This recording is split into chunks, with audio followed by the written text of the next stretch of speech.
Jesse is a very good leader. He's very passionate. To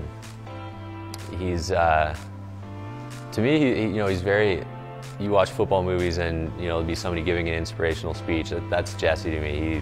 He does that. He feeds off of it, and I love that about him. He brings a lot of passion to the team, and when I look over at him on race day, like I can see in his eyes he's ready to go to battle for me and with me, and that's really awesome about him.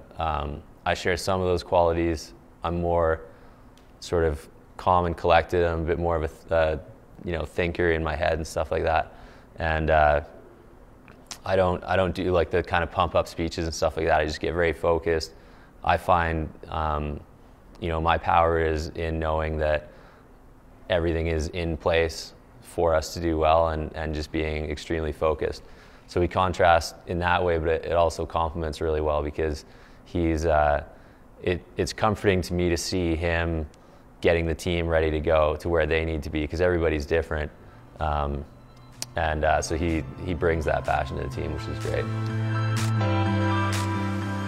Your ticket's not punched until you're in the sled going down the track, because things can change right down to the last minute. The first time I thought that I might become an Olympian, I was in the back of Lyndon Rush's Subaru, and he was really excited because it was my first year, and Bobsled Canada had just given him a pretty good team to push with, and I was one of those guys, and it was his first kind of fast pushing team.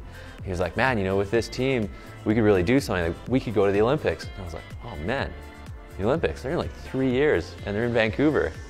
We have to do that. And so then it got real, quickly. When I grew up, we would go back and forth from Hawaii to Summerland, BC.